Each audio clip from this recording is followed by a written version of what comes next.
Hello, everyone. It is I, Hormona Lisa from Chattanooga, Tennessee. So, how would you describe your approach to drag?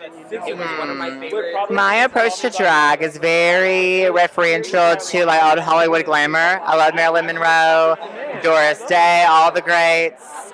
And then a lot of Disney princess in there too. I like Whimsy. I like Pink, of course. So put that all together, and that is the Hormona Lisa way. And you're a very young queen, so how did you get into some of those older like inspirations like Doris Day? Well, I don't consider myself young. I'm 40 years old. I'm actually 30. I'm just kidding. But that's just kind of what I grew up with. I didn't grow up with a lot of pop culture, watching television. So I really was, I guess, educated from things that my mom knew about, and she was really into Marilyn Monroe. So that's kind of where that love came from. So how would you describe your Drag Race season 17 experience? Let's see. My Drag Race season 17 experience was nothing short of iconic.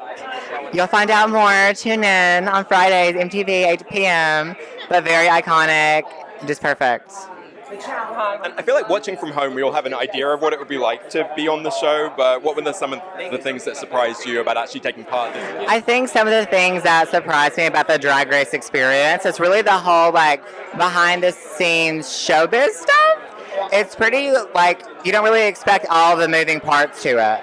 And not only that, but you really don't know how many people are there to make sure it goes on.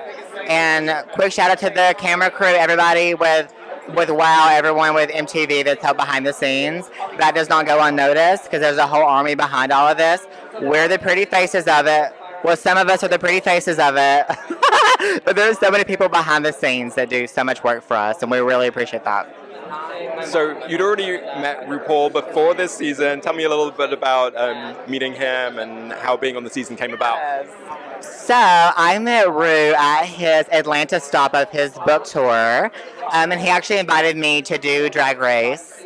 Just saw me there and brought me up on the stage and invited me to do it. I had my audition tape on a flash drive, so I handed that to him, but before I could hand it to him, he said, well, this was your audition. You're going to Hollywood. So here I am. So it was cool meeting him that way, but then also meeting him on the show to see just how much of a professional he is, whether that is in the workroom or whenever, the she comes out on the runway.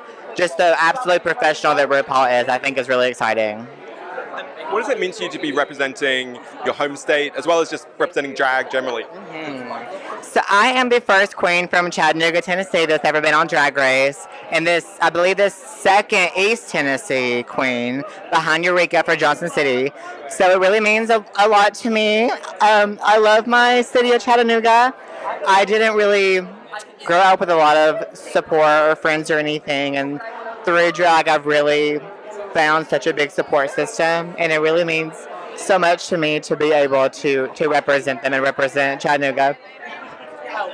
And tell me a little bit more about what drag has brought to you in your life and meant to you in your life.